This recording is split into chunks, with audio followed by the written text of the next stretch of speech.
Who is Reginald Stubbs? Reginald Stubbs is a young man who has positive goals, who puts his family first. Well, who puts God first, and his family right in line. Just a simple man. I'm not a flashy type guy. I'm just a guy who a hard worker and is just trying to succeed in life. Where were you born and raised? I was born and raised in Macon, Georgia. Born right here at the Macon Coliseum Hospital, and I've lived in Lizella most of my life. Now, Macon, Georgia has good, bad, and ugly. As you grew up as a child, what were your experiences? I know right now we got 12 or 13 gangs in the city. hmm Were you in those gangs back then or now? Never been in a gang.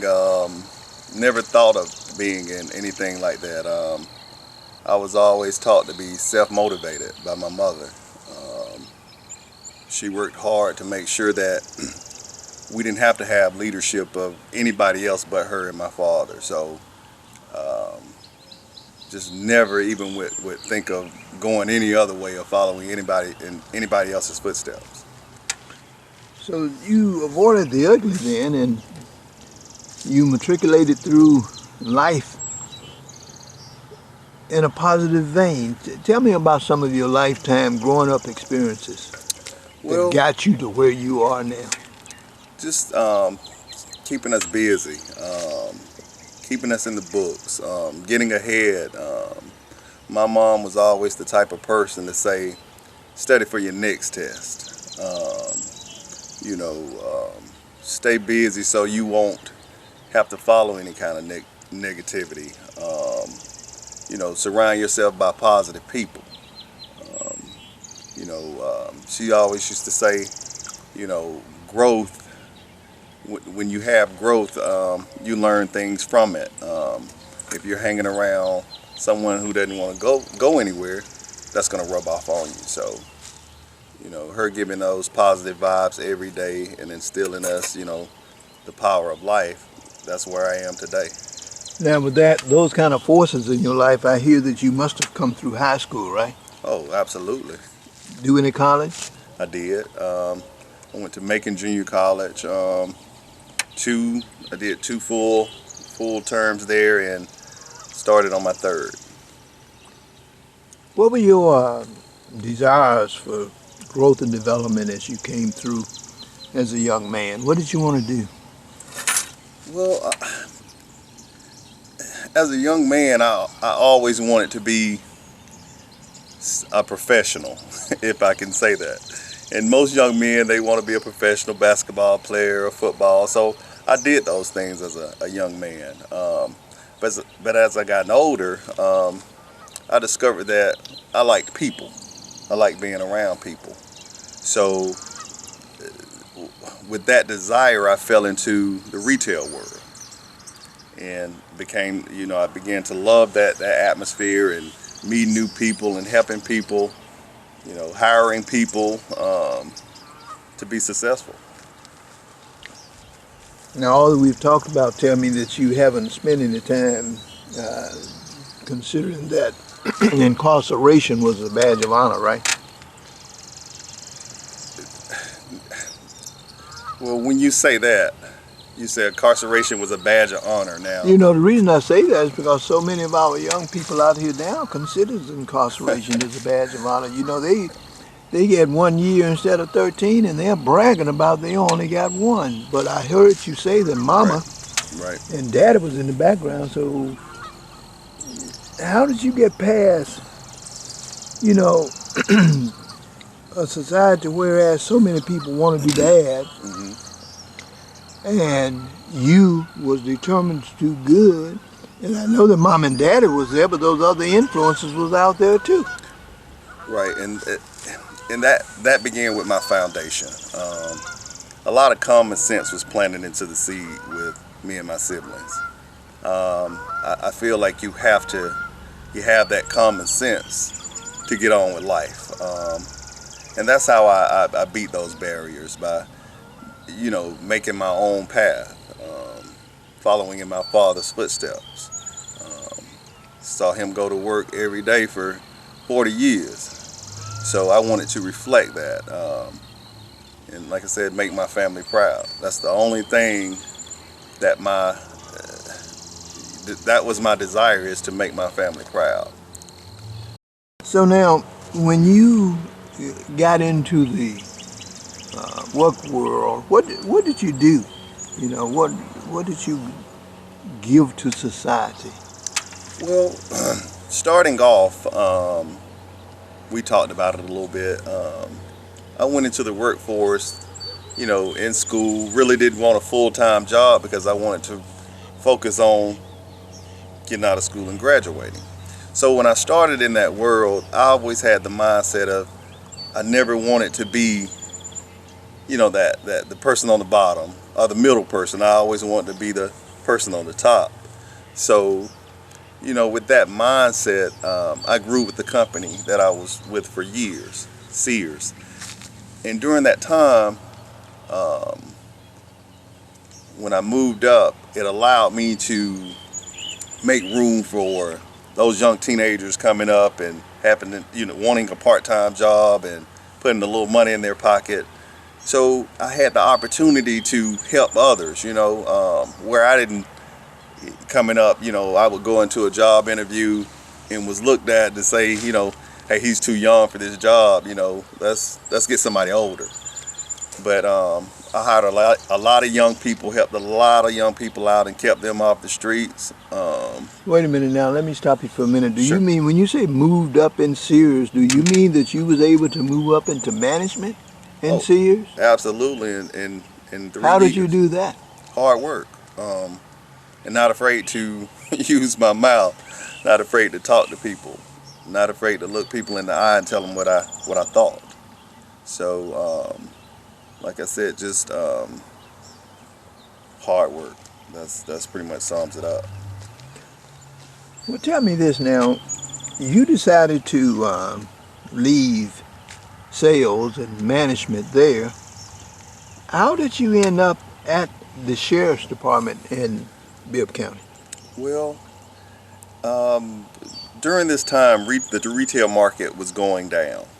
So I have a little boy and a little girl that they're my life. So I needed a career as to where I had some longevity. There was no laying off. There were no shortages of work. So I needed something where I knew I could provide for them and put food on the table. So that's why I chose law enforcement. Did you find that to be a good choice? Did you ever have any regrets before the incident that just happened? Never had any regrets. I don't have any now. I love my job. I love putting my uniform on and going to work and serve my community. What's the pluses of that? The pluses of that is you get a sense of you went out and you made a difference today. Where I came from in the retail world, you would go to work, you would do your job, you would sell, pat on the back, and that was it. You really didn't feel like you had achieved, anything for that day. But going to work and protecting, our community, being able to talk to people and maybe turn somebody around that you work with in that jail, that was huge for me. That made me go home every day and say, I did something. I made a difference today. And you experienced some obstacles. You got suspended from your job more than 2 months with a good work ethic reputation and without any real violations of rules and regulations. Right. Tell me what happened. Well, if I started from the beginning, on March the 7th, I went to work, reported at 6:45. My shift starts at 7 a.m. in the morning. went to my post where I will be working that day, which was East Control. We worked from about 7 o'clock to 11 o'clock till it was time to lock the inmates back for the day so we can feed them. So after feeding the inmates and coming off of the post I was working, I was approached by a Captain Patterson and Major Slaginger. They took me upstairs to the training room and said that they had to talk to me about something.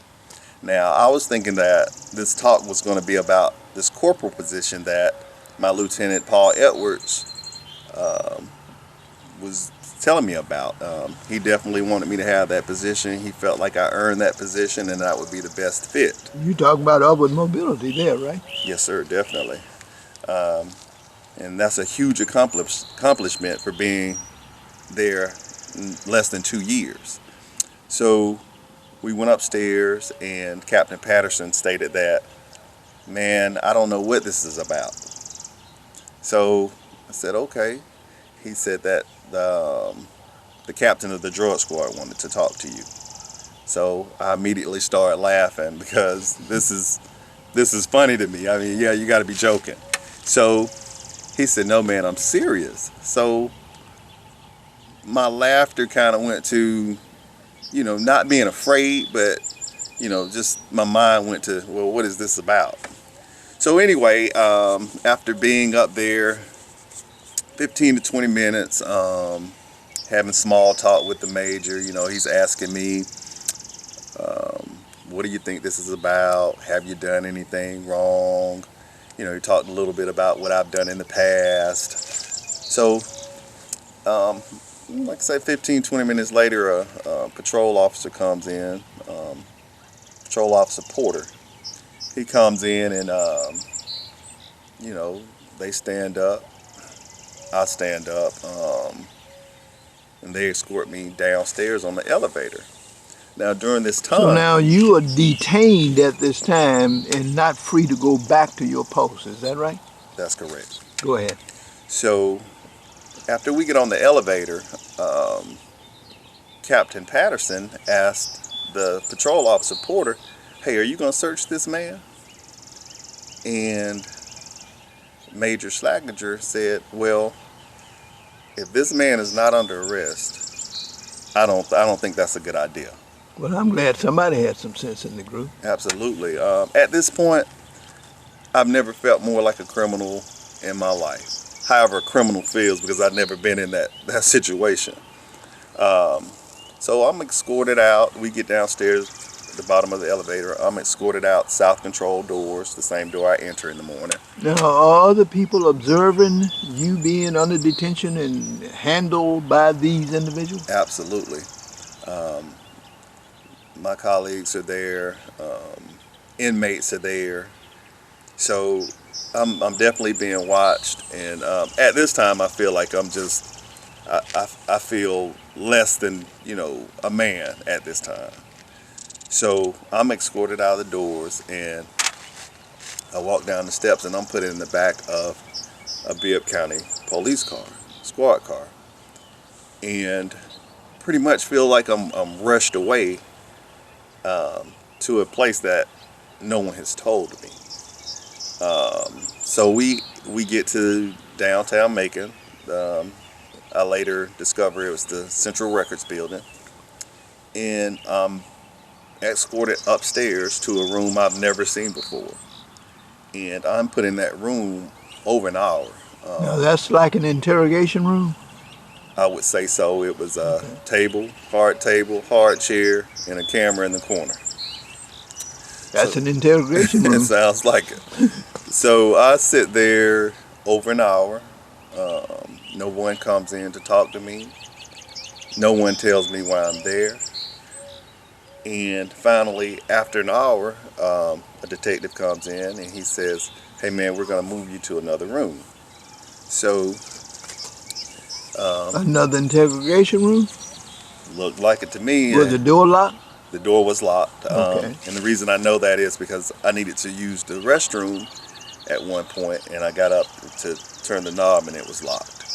So I sat in that room for about an hour or two, close to 2 hours for sure. No one came in to talk to me. No one asked me if I needed anything. And finally, there was a knock on the door. Captain Gonzalez and this detective, I don't know his name, came in and asked, did I need some water or need to use the restroom? I replied, yes, I did. I needed to use the restroom. So they escorted me to the restroom upstairs. And then what shocked me was Captain Gonzalez stood on the outside of the restroom, and this other detective came in behind me and stood behind me while I used the restroom. Now, at this point, I'm scared. I would imagine. I'm terrified because obviously something is wrong here. So after I use the restroom, I go back to this room. They close the door, and Captain Gonzalez said it shouldn't take too much longer. So he comes back about 15 minutes later. He gives me a paper in an envelope that I later read, and it said I was suspended with pay pending further investigation. From that point, I immediately was taken out of the room by two detectives. They put me in a car. One detective rode in the back seat, one rode in the driver's seat, and I was in the passenger seat. And they took me back to my vehicle. Upon arriving at my vehicle, one of the detectives said, hey, you need to go talk to the investigator sitting in that truck across the street. So I do. I go over to the detective, and he gives me the search warrant. He gives me the inventory sheet of what was taken out of my vehicle. He told me my keys were on top of my vehicle and that someone would be contacting me. And that was the last opportunity you had to go on to your job? That was the last opportunity. Contacted you to advise you of anything, pro or con, about what you are being investigated for? No, sir. I didn't get a call from anyone until April 4th. And I got that call on April 4th from a Sergeant Grace from Internal Affairs. He called and asked could I come in the next day, which was April 5th, 2018, to talk to him. And of course I said yes, because I was definitely ready to talk to someone to see what this situation was about. So on April 5th, I arrived at the Internal Affairs office, and I was met by Sergeant Grace. did Sergeant Grace tell you what you was being mistreated for? He did. In a recorded interview, he told me that he was investigating allegations of contraband in the jail. Now, Sergeant Grace asked me, did I know what contraband was? And I replied by saying it could be food, it could be a cell phone, it could be anything that's not allowed in the jail. So he also asked me other questions. Was I a gang member? Did I know people that I had no clue of what he was talking about as far as those people went. He asked me about a few inmates in the jail. He asked me why drug dogs would hit on my car. So questions like that led, I'm still feeling now more of a criminal than before. So anyway, he continued to ask the same questions pretty much over and over in a different scenario. Okay, now, what is contraband for the public? Give us a few examples of contraband that could be damaging in the prison system. For one, contraband could be a razor blade. That's a weapon. Definitely a weapon could be contraband. Drugs. Drugs lead to other things. Definitely getting officers and other inmates hurt. Simple things as a ink pen could be used as contraband because it's made to do tattoos. So a lot of things like that in the jail are considered contraband. How insulting was it for you to have the sergeant question you about a gang member? Well, as I did before, as when Captain Patterson told me that, the captain of the drug squad wanted to talk to me, I laughed. So I gave him the same, response I started out with because, that's a kick in the face. Anybody who knows my character, who talks to me for 2 minutes, wouldn't ask me that question. Okay, so what did Sergeant Grace tell you then that was going to happen? Well, Sergeant Grace told me to hold on. He went out of the office for about 2 minutes, and he came back with with paperwork telling me that he wanted me to call Captain Woodford to set up a polygraph test. Now, if I could go back, when I arrived at my car from being downtown, I saw Lieutenant Paul Edwards standing by my vehicle, along with probably about 7 or 8 other deputies and investigators. And I asked him, I say, can I talk to you for a second? He took his time, he walked up the hill, and he said, yeah, what's going on? And that's your immediate supervisor right? Yes, sir. Okay, go ahead. So I looked him in his eyes, and I said, I'm going to look you in your eye as a man. I hadn't done anything wrong. I don't know what's going on. I'm just telling you, I would never do anything to embarrass anybody in that uniform. And his reply was, tell them you want to take a polygraph test. Going back to my interview with Sergeant Grace, he hands me this paper and he tells me to contact Captain Woodford to set up a polygraph test that was sent down to be taken by Captain Patterson. He wanted me to take a polygraph test. Sergeant Grace lied to you, and police officers are permitted to lie to people, in investigations, when he told you that the drug dogs had hit on your car because the inventory that you received when you returned to that scene clearly indicated that no drugs was found in your car at all, right? What was found in your car when they searched it? On the inventory sheet I had a LG smartphone,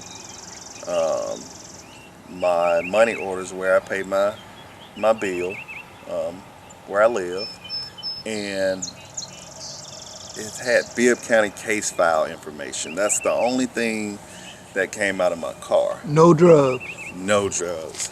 Okay. I don't think we would, I think I would be somewhere else if they found drugs in my car. Absolutely. And I'm going to say to you, I'm glad that they wasn't lowlife enough to plant something in your car. Right.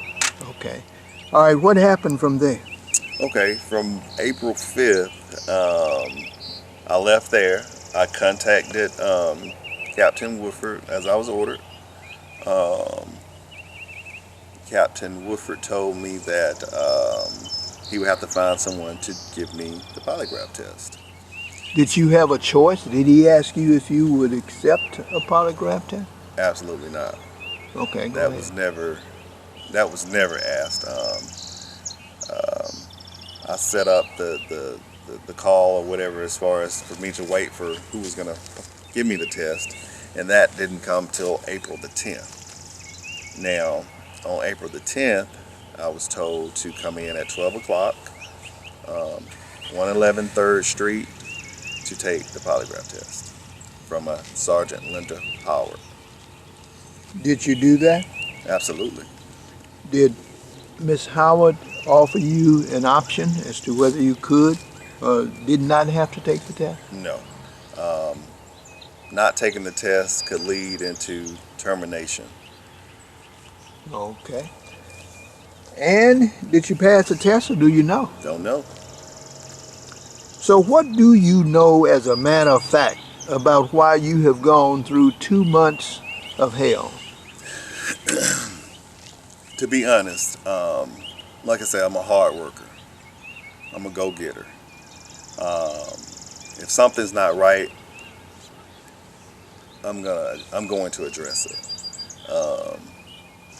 Contraband seemed to me, based on the interviews that I've had with people since I've been in Macon, to be kind of like a catch-all that can be thrown around and can get black people somewhat smeared. I interviewed another officer on there who was alleged to have been involved in contraband also, and I'm not going to reveal her name at this point, but she too was accused of contraband, and she was gutsy enough to write a letter to the sheriff and other people that were in charge, and that situation turned out to be that Captain Patterson had alleged that she was involved in contraband as a joke and ran her through the hell that she had to go through.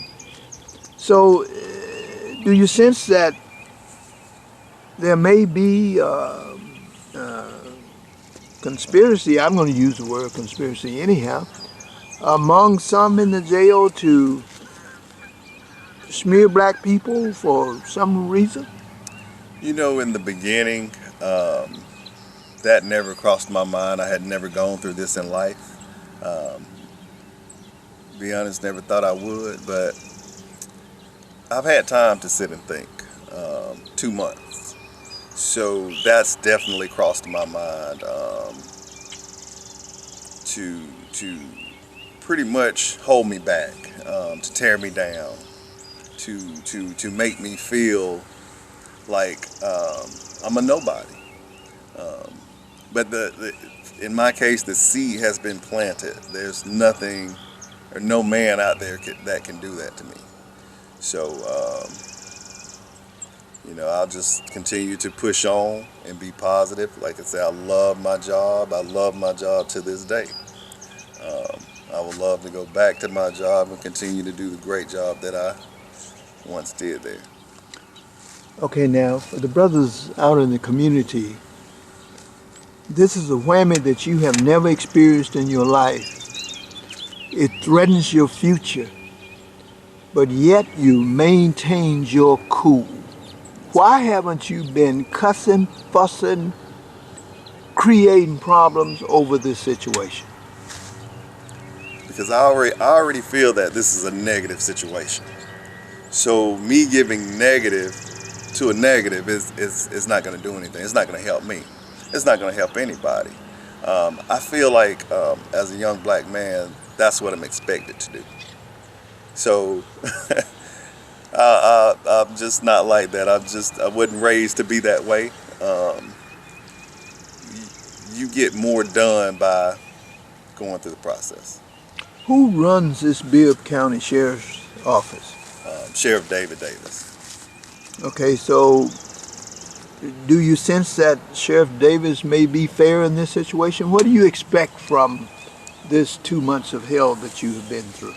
Well, definitely I expected a call from my sheriff to let me know what was going on and that, we're doing this, it's being investigated, I just want you to keep your head up, stay focused, words of encouragement, because you're talking to an innocent person, and with me not talking to anybody, nobody's calling me, it makes me seem like I'm just a criminal. So I felt that way since day one. So I'm still there where I was March the 7th. because no one has reached out to me to say, hey, it won't be much longer now. We're wrapping it up. Something. I hadn't heard anything from, my superiors. So if you are cleared in this situation, and based on my investigation, you are going to be, will you go back to the job? Absolutely. Like I said, I don't have a bitter bone in my body. This is my job. Like I said, I took something home with me every day from going to this job.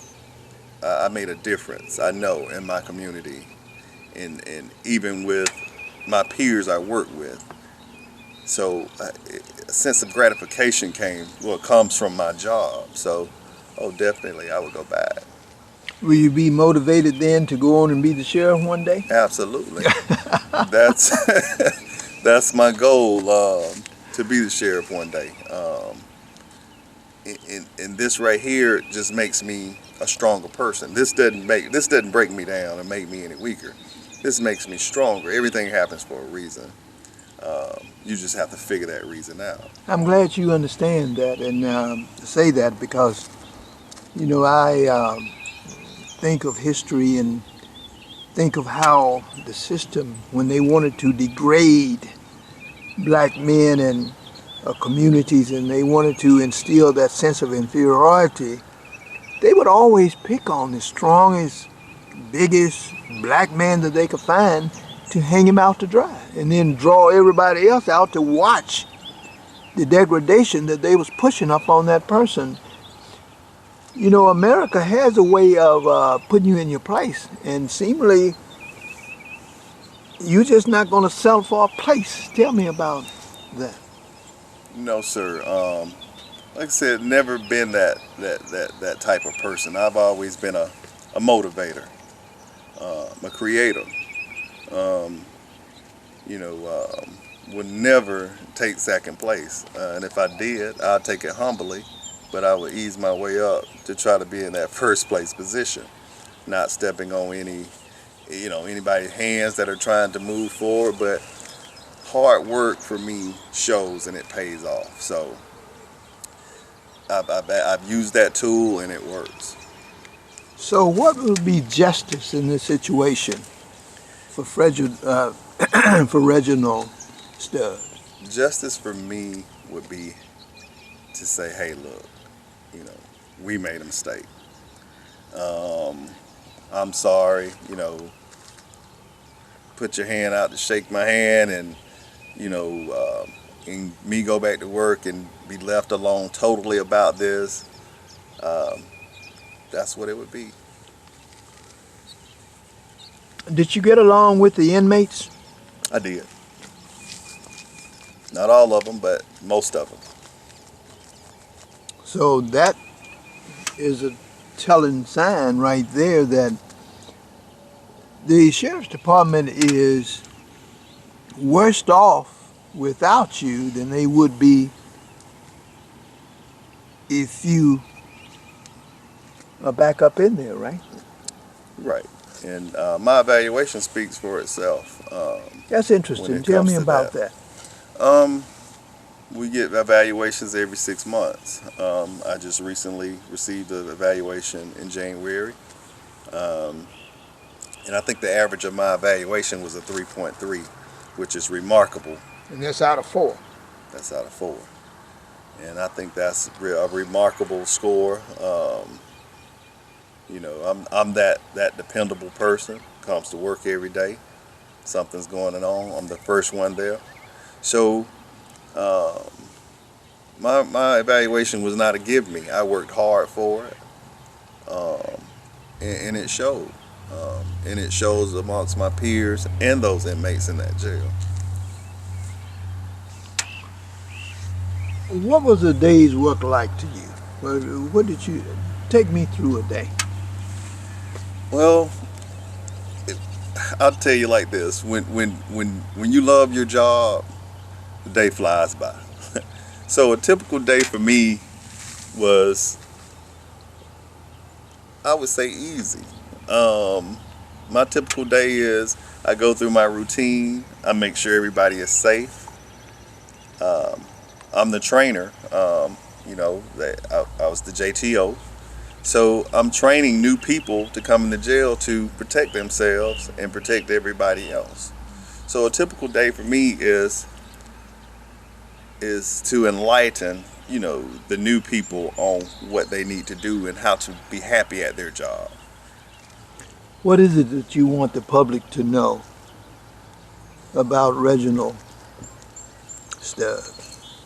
I just want the public to know that Reginald Stubbs is an honest man, hard-working man, a family man, a man who will not lay down, to anything like what's going on now. I won't lay down to harassment. I won't lay down to discrimination. I won't lay down to racism. So, I'm a man's man. You know, my mom instilled in us that to get something you have to work hard for it. So I just want the community to know that I'm a hard worker that was put out of work for no reason. And my final question is, you've never seen racism like this, right? No, sir. Explain that to me. Well, like I said, I'm 42 years old. Born 1975, July 24. Going to school, I had white friends, I had black friends, I had all kinds of friends. You just didn't look at color. So I've really never experienced, someone not liking me, for the color of my skin, or, not liking me because I was intelligent. So I've never experienced black and intelligent. I'm sorry. So I've never gone through this. So it took me some time to sit down to understand what's going on right now. Do you believe that racism and evil exists now? Absolutely. It does, but I don't think this has changed the way of my thinking as far as moving ahead and, and looking at people any differently than I have, these 42 years I've been on this earth. Okay, sir, I sure do appreciate you for taking this time. Thank you very much. Yes, sir. Thank you.